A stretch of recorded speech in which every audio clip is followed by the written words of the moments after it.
ओम गणेशाय नमः। जय श्री कृष्ण। राधे राधे।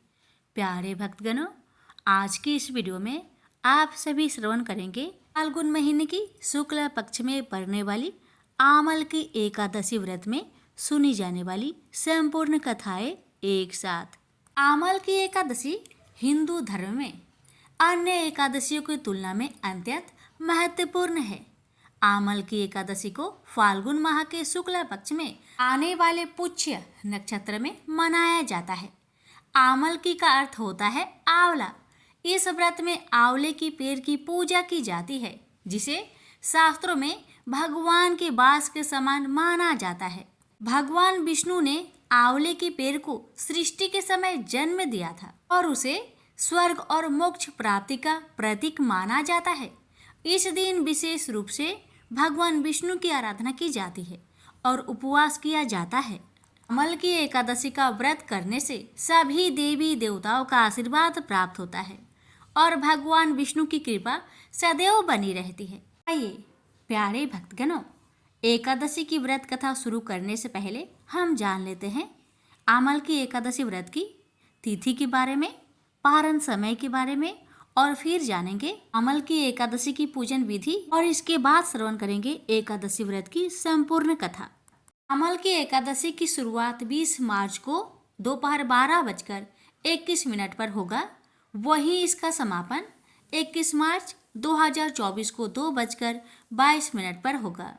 आमल की एकादशी की पारण का समय 21 मार्च को दोपहर 1:07 से 3:32 तक के बीच का है। आइए जानते हैं आमल की एकादशी की व्रत विधि। आमल की एकादशी में आंवले का विशेष महत्व है। इस दिन पूजन से लेकर भोजन तक हर कार्य में आंवले का उपयोग होता है। आमल की एकादशी की पूजा विधि इस प्रकार है। इस दिन सुबह उठकर भगवान विष्णु का ध्यान कर व्रत का संकल्प करना चाहिए। व्रत का संकल्प लेने के बाद स्नान आदि से निवृत्त होकर भगवान विष्णु की पूजा करना चाहिए। घी का दीपक जलाकर विष्णु सहस्त्र नाम का पाठ करें। पूजा के बाद आंवले के वृक्ष के नीचे नवरत्न युक्त कलश स्थापित करना चाहिए। अगर आंवले का वृक्ष उपलब्ध नहीं हो तो आंवले का फल भगवान विष्णु को प्रसाद स्वरूप अर्पित करें। आंवले के वृक्ष का धूप, दीप, चंदन, रोली, पुष्प, अक्षत आदि से पूजन कर उसके नीचे किसी गरीब जरूरतमंद व्यक्ति या ब्राह्मण को भोजन कराना चाहिए। अगले दिन यानी द्वादशी को स्नान कर भगवान विष्णु के पूजन के बाद जरूरतमंद व्यक्ति या ब्राह्मण को कलश, वस्त्र और आंवला आदि दान करना चाहिए। इसके बाद भोजन ग्रहण कर उपवास खोलना चाहिए। आमल की एकादशी को ब्रिज में रंग भरनी एकादशी, श्रीनाथ द्वार में कुंज एकादशी तथा खाटू नगरी में खाटू एकादशी भी कहा जाता है। व्रत का महत्व। धर्मराज युधिष्ठिर बोले, हे जनार्दन, आपने फाल्गुन के कृष्णा पक्ष की विजया एकादशी का सुंदर वर्णन करते हुए सुनाया है। अब आप फाल्गुन माह के शुक्ला पक्ष की एकादशी का क्या नाम है तथा उसकी विधि क्या है, कृपा करके आप मुझे बतलाए। श्री भगवान बोले, हे राजन, फाल्गुन मास के शुक्ला पक्ष की एकादशी का नाम आमल की एकादशी है। इस व्रत के करने से समस्त पाप नष्ट हो जाते हैं तथा इसके प्रभाव से 1000 गौदान का फल प्राप्त होता है। इस व्रत के करने से समस्त पाप नष्ट हो जाते हैं। हे राजन, अब मैं आपको महर्षि वशिष्ठ जी द्वारा राजा मानधाता को सुनाई पौराणिक कथा के बारे में बताता हूँ। आप इसे ध्यान पूर्वक सुने। व्रत कथा। राजा मानधाता बोले कि हे वशिष्ठ जी, यदि आप मुझ पर कृपा करें तो किसी ऐसे व्रत की कथा कहिए जिससे मेरा कल्याण हो। महर्षि वशिष्ठ बोले कि हे राजन, सब व्रतों से उत्तम और अंत में मोक्ष देने वाले आमल की एकादशी के व्रत के मैं वर्णन करता हूँ। यह एकादशी फाल्गुन माह के शुक्ल पक्ष में होती है। प्राचीन समय में वैदिक नामक एक नगर था। उस नगर में ब्राह्मण, वैश्य, क्षत्रिय, शूद्र चारों वर्ण के लोग प्रसन्नता पूर्वक रहते थे। नगर में सदैव वेद ध्वनि गूंजा करती थी। उस नगरी में कोई भी पापी, दुराचारी, नास्तिक आदि न था। उस नगर में चैत्ररथ नामक चंद्रवंशी राजा राज्य करता था। वह उच्च कोटि का विद्वान तथा धार्मिक प्रवृत्ति का व्यक्ति था। उसके राज्य में कोई भी गरीब नहीं था और ना ही कंजूस। उस राज्य के सभी लोग विष्णु भक्त थे। वहाँ के छोटे बड़े सभी निवासी प्रत्येक एकादशी का उपवास करते थे। एक बार फाल्गुन माह के शुक्ला पक्ष की आमल की नामक एकादशी आई। उस दिन राजा और प्रत्येक प्रजाजन, वृद्ध से बालक तक ने आनंद पूर्वक उस एकादशी को उपवास किया। राजा अपनी प्रजा के साथ मंदिर में आकर कलश स्थापित करके तथा धूप दीप नैवेद्य पंचरत्न छत्र आदि से धात्री का पूजन करने लगा। वे सब धात्री की इस प्रकार स्तुति करने लगे, हे धात्री, आप ब्रह्म स्वरूपा है। आप ब्रह्मा जी द्वारा उत्पन्न हो और सभी पापों को नष्ट करने वाली हैं। आपको नमस्कार है। आप मेरा अर्घ्य स्वीकार करो। आप श्री रामचंद्र जी के द्वारा सम्मानित है। मैं आपसे प्रार्थना करता हूँ, मेरे सभी पापों का हरण करो। उस मंदिर में रात को सभी ने जागरण किया। रात के समय उस जगह एक बहेली आया। वह महापापी तथा दुराचारी था। अपने कुटुंब का पालन वह जीव हिंसा करके करता था। वह भूख प्यास से अत्यंत व्याकुल था। कुछ भोजन पाने की इच्छा से वह मंदिर के कोने में बैठ गया। उस जगह बैठकर वह भगवान विष्णु की कथा तथा एकादशी महात्म्य सुनने लगा। इस प्रकार उस बहेलिये ने सारी रात अन्य लोगों के साथ जागरण कर व्यतीत की। प्रातःकाल सभी लोग अपने अपने निवास घर चले गए। इसी प्रकार वह बहेलिया भी अपने घर चला गया और वहां जाकर भोजन किया। कुछ समय बीतने के पश्चात उस बहेलिये की मृत्यु हो गई। उसने जीव हिंसा की थी। इस कारण हालांकि वह घोर नरक का भागी था, परंतु उस दिन आमल की एकादशी का व्रत तथा जागरण के प्रभाव से उसने राजा विदुरथ के यहाँ जन्म लिया। उसका नाम वसुरथ रखा गया। बड़ा होने पर वह चतुरंगिनी सेना सहित तथा धन्य धान्य से युक्त होकर 10 सहस्त्र ग्रामों का संचालन करने लगा। वह तेज में सूर्य के समान, कांति में चंद्रमा के समान, वीरता में भगवान विष्णु के समान तथा क्षमा में पृथ्वी के समान था। वह अत्यंत धार्मिक, सत्यवादी, कर्मवीर और विष्णु भक्त था। वह प्रजा का समान भाव से पालन करता था। दान देना उसका नित्य कर्म था।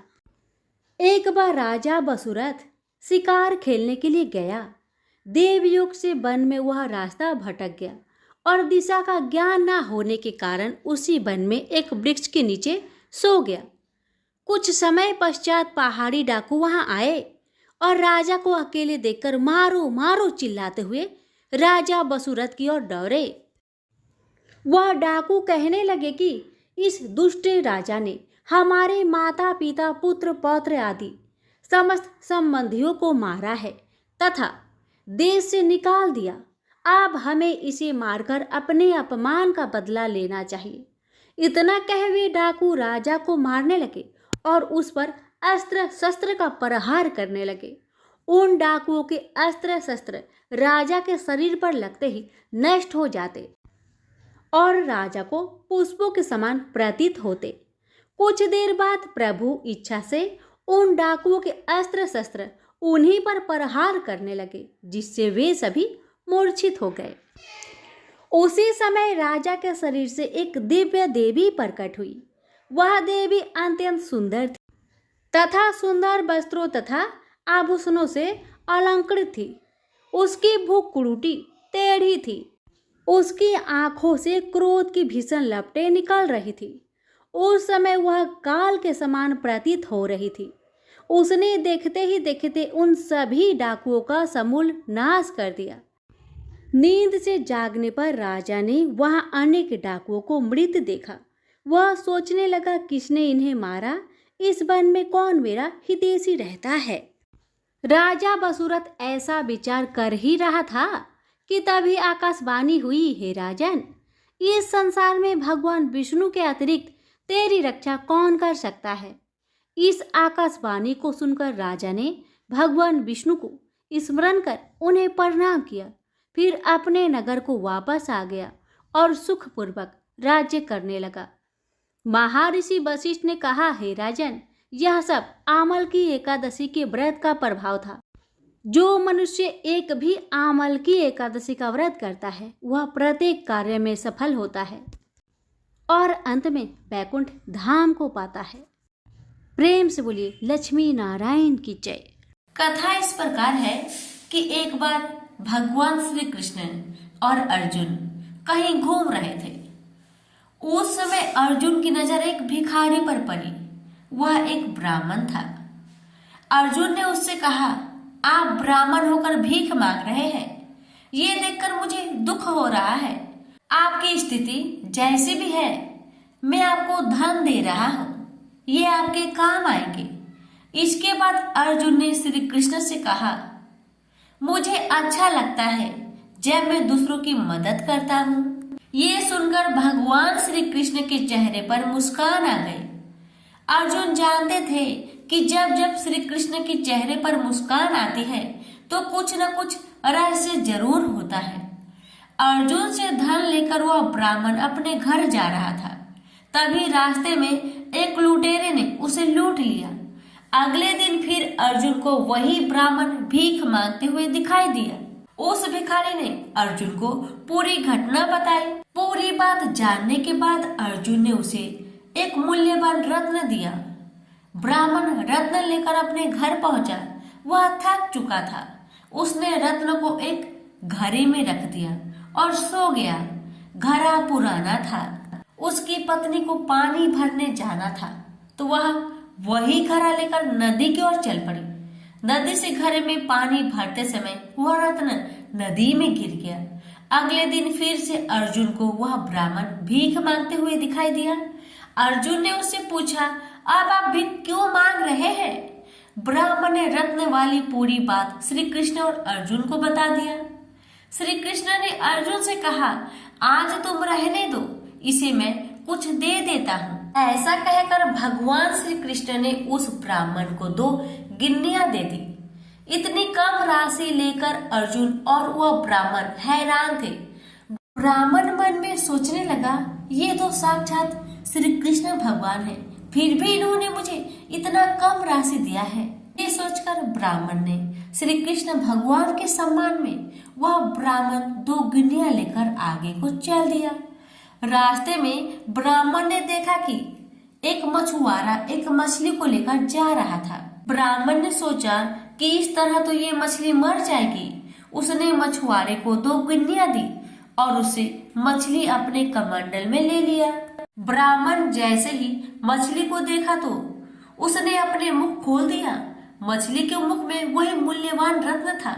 रत्न देखकर ब्राह्मण जोर से चिल्लाने लगा कि मिल गया, मिल गया। उसी समय संयोग से ही वह लुटेरा वहां से गुजर रहा था जिसने ब्राह्मण को लूटा था। उसने ब्राह्मण का शोर सुना, मिल गया, मिल गया। शोर मचाते हुए सुन लुटेरे ने सोचा कि इसने मुझे देख ही लिया है, तो तुरंत ब्राह्मण के पास पहुंचा और माफी मांगते हुए उसका धन लौटा दिया। अगले दिन जब ब्राह्मण श्री कृष्ण और अर्जुन से मिला तो उसने पूरी घटना बता दी। अब अर्जुन ने श्री कृष्ण से पूछा, ये क्या घटना घटी है? श्री कृष्ण जी ने कहा, मैंने इसे भले ही बहुत कम राशि दी थी, लेकिन इसने उस राशि का उपयोग मछली की प्राण बचाने में किया था। जब हम अपने धन से दूसरों का भला करते हैं तो वह राशि कहीं न कहीं हमारे लिए किसी न किसी रूप में सुरक्षित हो जाती है। इसलिए हम जितना भी कमाते हैं उसमें से कुछ हिस्सा दूसरों की मदद के लिए जरूर निकालना चाहिए। प्रेम से बोलिए श्री कृष्ण भगवान की जय। अब सुनेंगे राधा रानी की कथा। प्रेम से बोलिए राधा रानी की जय। एक बार बरसाना में और उसके आसपास के इलाकों में भीषण अकाल पड़ गया। वहां रहने वाले लोग और साधु संतों को भोजन की बहुत दिक्कत आने लगी। अकाल के कारण चारों ओर हाहाकार मच गया।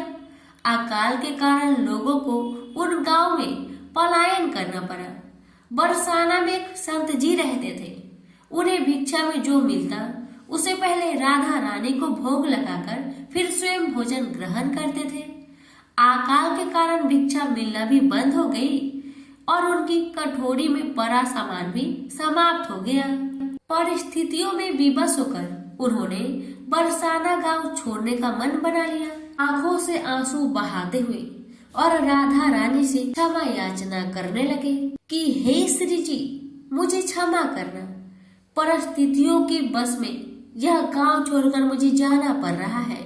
उनकी करुण पुकार सुनकर एक सुंदर सी ब्रज कन्या वहां आई और पूछने लगी कि बाबा कहाँ जा रहे हो।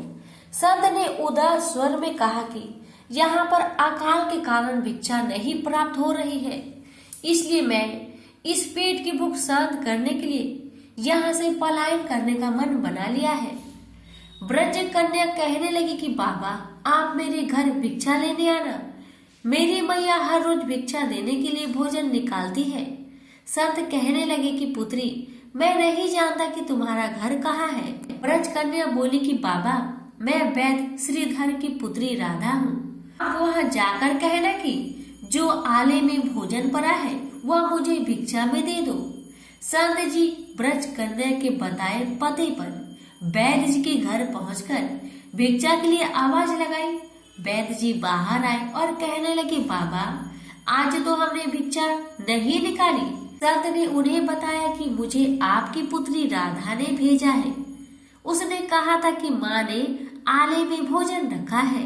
वैद्य जी ने आश्चर्य से संत जी को बताया कि मेरी पुत्री राधा की मृत्यु तो कई साल पहले हो गई थी।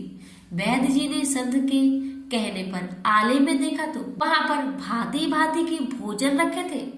वैद्य जी की पत्नी कहने लगी कि मैंने तो कभी भी यहाँ पर भोजन नहीं रखा। वैद्य जी जान गए कि यह श्री राधा रानी की कृपा है। वैद्य जी ने बड़े चाव और प्रेम से संत जी को भोजन करवाया। वैद्य जी कहने लगे कि बाबा आप प्रतिदिन यहाँ से भोजन ले जाना। राधा रानी की कृपा से संत जी के प्रतिदिन की खाने की इंतजाम हो गया। तभी तो कहते हैं कि बड़ी करुणामयी है राधा रानी। वह अपने भक्तों संतों का सदैव ख्याल रखती है। प्रेम से बोलिए राधा रानी की जय।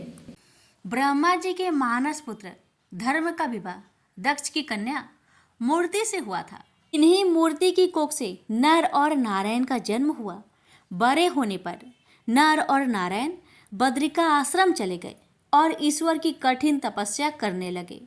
उनकी कठिन तपस्या से इंद्र घबरा गए। वे सोचने लगे अगर ये नर और नारायण इस तरह कठिन तप करते रहे तो एक दिन इंद्रासन पाने का अधिकारी हो जाएंगे। मुझे इनकी तपस्या भंग करनी चाहिए। यह सोचकर इंद्र ने कामदेव को आदेश दिया, कामदेव तुम अप्सराओं को लेकर बद्रिका आश्रम जाकर नर नारायण की तपस्या भंग कर दो। इंद्र की आज्ञा पाकर कामदेव अप्सराओं को साथ लेकर बद्रिका आश्रम पहुंचा और नर नारायण की तपस्या भंग करने की कोशिश करने लगा। लेकिन नर और नारायण पर कामदेव की माया का कोई प्रभाव नहीं पड़ा। निराश होकर कामदेव अप्सराओं सहित वापस इंद्र के वहां पहुंचा और बोला, देवराज मैं अपनी कोशिश में असफल रहा। वो दोनों ऋषि भगवान भजन में इतने तत्लीन हैं कि उन पर हमारी किसी कोशिश का भी रत्ती भर भी असर नहीं हुआ। इंद्र बोले, कोई बात नहीं, मैं किसी अन्य तरीके से उन्हें साधना से विचलित करने की कोशिश करूंगा। इंद्र ने अनेक कोशिशें की किंतु अपनी हर कोशिश में नाकामयाब रहा। पर इस बीच एक ऐसा संयोग बन गया कि इंद्र को अपनी मनचाही मुराद पूरी होते दिखाई देने लगी। एक दिन महर्षि च्यवन नकुलेश्वर तीर्थ में नर्मदा में स्नान करने पधारे। अभी उन्होंने जल पर पैर रखा ही था कि तभी एक सांप ने उनका पैर थाम लिया। महर्षि ने पैर छुड़ाने की बहुत कोशिश की, लेकिन पैर छोड़ने के बजाय सांप ने अपनी जकड़ में और तेज कर दी। वे दर्द से कराह उठे। आह, मेरा पूरा जिस्म सुन्न हो गया। अरे छोड़ दुष्ट, नहीं छोड़ता, जा, मैं तुझे श्राप देता हूँ कि इसी क्षण से तू विषहीन हो जाएगा। ऋषि के श्राप से सांप विषहीन हो गया। ऋषि भी बेहोश हो गए, लेकिन उसने ऋषि को नहीं छोड़ा। वह च्यवन को पाताल लोक ले गया। पाताल में पहुंचकर जब ऋषि को होश आया, उन्होंने चौंक कर चारों तरफ देखा। कुछ देर का ही समय बीता था कि कई दैत्य ऋषि के सम्मुख पहुंचे और उन्हें सादर प्रणाम कर दैत्यराज प्रहलाद के पास ले गए। दैत्यराज ने च्यवन ने ऋषि की बहुत आवभगत की और ऊंचे सिंहासन पर बैठाकर उनका आशीर्वाद लेते हुए कहा, मुनिवर, मेरा अहो भाग्य कि आपने दैत्य की इस नगरी में पधारकर हमें कृतार्थ किया। मेरे योग्य कोई सेवा हो तो बताइए। महर्षि च्यवन बोले, मैं यहाँ अपनी इच्छा से नहीं आया दैत्यराज, मुझे यहाँ पर एक भयंकर सांप ने खींच लाया है। प्रहलाद बोला, किसी भी बहाने से सही आप पाताल लोक पधारे तो सही, यही हमारे लिए बहुत गर्व की बात है। अब मैं आपको जल्दी वापस पृथ्वी पर न जाने दूंगा। प्रहलाद ने महर्षि की इतना सेवा शुश्रूषा की कि च्यवन ने खुश हो गए। एक दिन जब प्रहलाद च्यवन ऋषि की पैर दबा रहा था तो मुदित स्वर में ऋषि ने कहा, दैत्यराज, मैं तुम्हारी सेवा से बहुत प्रसन्न हूँ। तुम जो भी प्रश्न पूछना चाहते हो पूछ सकते हो।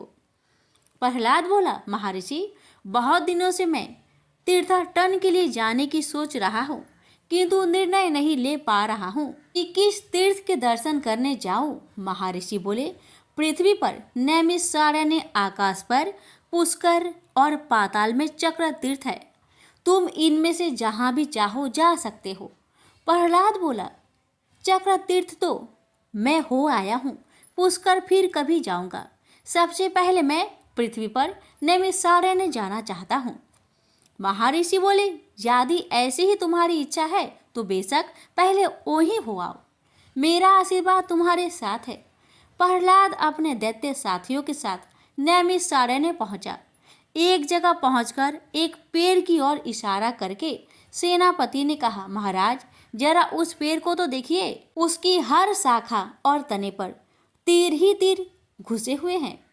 पेड़ के पास पहुंचकर प्रहलाद ने कहा, किसी पक्के धनुषधारी ने इस पर अभ्यास किया लगता है। हर तीर के नीचे एक बिंधा हुआ नाग। यह तो सरासर हमारी बेइज्जती है। नाग हमारे मित्र हैं, इसलिए जिसने भी इस नागों को इतनी बेदर्दी से मारा है वह हमारा दुश्मन है।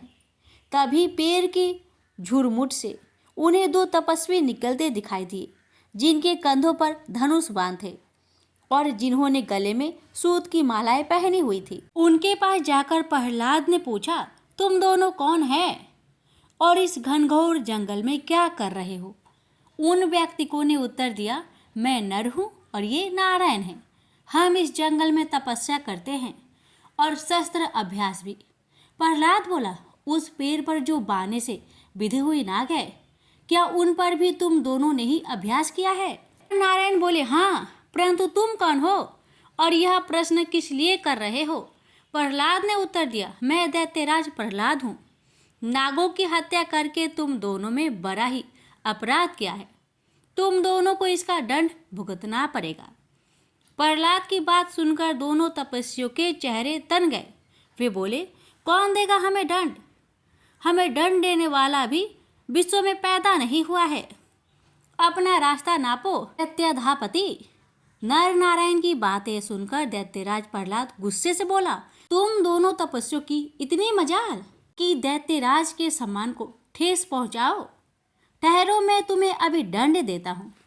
जा कहकर दैत्यराज प्रहलाद ने अपने धनुष पर तीर चढ़ाकर नर की ओर चला दिया, लेकिन नारायण ने उसके तीर को इतनी तेजी के साथ रास्ते में ही काट फेंका कि प्रहलाद भौंकचक्का रह गया। फिर तो दैत्यराज प्रहलाद और नर नारायण के बीच घनघोर युद्ध छिड़ गया। दैत्य सेनापति के संकेत पर एक बड़ी सेना ने नर नारायण को चारों ओर से घेर लिया। नर नारायण अपने तीरों से दैत्यों पर इतनी विकट बाण वर्षा की, दैत्य घबरा गए। दोनों ओर से अग्नि बाण छूटने लगे, पहाड़ टूट टूट कर गिरने लगे, नदियों का जल उछलने लगा, धरती रह रहकर कांप उठी। तभी नर नारायण का एक बाण प्रहलाद को जा लगा और प्रहलाद संज्ञा शून्य हो गया। सेनापति उसे उठाकर युद्ध भूमि से बाहर ले गया और नर नारायण भी अपनी दिनचर्या में लग गए। होश आने पर प्रहलाद को अपनी स्थिति का पता लगा तो उसे बहुत दुख हुआ। उसने सोचा, इतना बड़ा धनुर्धारी होते हुए भी मैं उन दो तपस्वियों से कैसे मात खा गया। भगवान विष्णु के पास चलूं और उन्हीं से इस रहस्य का पता चलेगा। यह सोचकर प्रहलाद भगवान विष्णु के पास पहुंचा और बोला, देव, आपका परम भक्त और अस्त्र शस्त्र चालन में प्रवीण होते हुए भी उन दो तपस्वियों ने मुझे कैसे हरा दिया? मैं इस रहस्य को जानना चाहता हूँ। विष्णु बोले, प्रहलाद, तुम तो सिर्फ मेरे भक्त ही हो, किंतु वे दोनों तो मेरे ही स्वरूप है। फिर तुम उन दोनों से कैसे जीत सकते थे? प्रहलाद ने विनय पूर्वक कहा, मुझे क्षमा कर दे प्रभु, मुझे इस बात का पता नहीं था कि वे दोनों आप ही के स्वरूप है। परंतु देव, मैंने युद्ध में उन्हें पराजित करने की प्रतिज्ञा की हुई है। अब उस प्रतिज्ञा का क्या होगा? विष्णु बोले, तुम उन्हें एक दूसरे ढंग से भी पराजित कर सकते हो प्रहलाद। वह कैसे देव? प्रहलाद ने प्रश्न किया। विष्णु बोले, उनकी पूजा आराधना करके उन्हें प्रसन्न करो। अगर वे प्रसन्न हो गए तो समझ लो तुम्हारी विजय हो गई। भगवान विष्णु की बात सुनकर प्रहलाद पुनः नैमिषारण्य में पहुंचा और पूरी भक्ति भाव से नर नारायण की आराधना करने लगा। उसकी कठिन साधना से प्रसन्न होकर नर नारायण ने उसे दर्शन दिए। फिर बोले, हम तुम्हारी आराधना से प्रसन्न हुए दैत्यराज, लेकिन तुमने तो हमें पराजित करने की प्रतिज्ञा की थी। अब हमारी आराधना किस लिए कर रहे हो? प्रहलाद बोला, पहले मुझे आपके वास्तविक स्वरूप का पता नहीं था देव, लेकिन जब भगवान विष्णु ने मुझे बताया कि आप दोनों उन्हीं के प्रति स्वरूप है तो मेरी आंखें खुल गई। मुझे क्षमा कर दीजिए। नर नारायण बोले, हमने तुम्हें क्षमा कर दिया और अब पराजित पुरुष के रूप में हम तुम्हें आशीर्वाद देते हैं कि तुम अक्षय, अविनाशी और अजर अमर रहोगे। इस पृथ्वी पर जब तक एक भी विष्णु भक्त मौजूद रहेगा, उसके भक्त के रूप में तुम्हें हमेशा याद करता रहेगा। प्रहलाद को आशीर्वाद देकर नर नारायण अदृश्य हो गए और प्रहलाद वापस पाताल पहुंचा और दूसरे ही दिन हिरण्याक्ष के पुत्र अंधक को दैत्य का राजपाट सौंपकर वन गमन कर गया। अपना शेष जीवन अपने हरि भजन में व्यतीत किया और हरि कृपा से अंत में बैकुंठ धाम को गया। नर नारायण की वास्तविक स्वरूप का ज्ञान होते ही इंद्र को अपनी भूल का आभास हो गया और उन्होंने फिर नर नारायण की तपस्या में कोई विघ्न डालने की कुचेष्टा नहीं की। प्रेम से बोलिए विष्णु भगवान की जय। एक बुढ़िया माई थी, मिट्टी के गणेश जी की पूजा करती थी। रोज बनाए रोज गल जाए। एक सेठ का मकान बन रहा था। वो बोली, पत्थर का गणेश बना दो। मिस्त्री बोले, जितने हम तेरा पत्थर का गणेश करेंगे उतने में अपनी दीवार न चिनेंगे। बुढ़िया बोली, राम करे तुम्हारी दीवार टेढ़ी हो जाए। अब उनकी दीवार टेढ़ी हो गई। वो चीने और ढा देवे, चीने और ढा देवे। इस तरह करते करते शाम हो गई। शाम को सेठ आया। उसने कहा, आज कुछ भी काम नहीं किया। वो कहने लगे, एक बुढ़िया आई थी, वो कह रही थी मेरा पत्थर का गणेश गर दो। हमने नहीं गरा तो उसने कहा तुम्हारी दीवार टेढ़ी हो जाए। तब से दीवार सीधी नहीं बन रही है। बनाते हैं और ढा देते हैं। सेठ ने बुढ़िया को बुलवाई। सेठ ने कहा, हम तेरा सोने का गणेश गढ़ देंगे, हमारी दीवार सीधी कर दो। सेठ ने बुढ़िया को सोने का गणेश गढ़ दिया। सेठ की दीवार सीधी हो गई। जैसे सेठ की दीवार सीधी की वैसे सबकी करना। कहानी कहने वाले, सुनने वाले, हुक्कार भरने वाले सभी पर अपनी कृपा सदा बनाए रखना। प्रेम से बोलिए गजानंद भगवान की जय।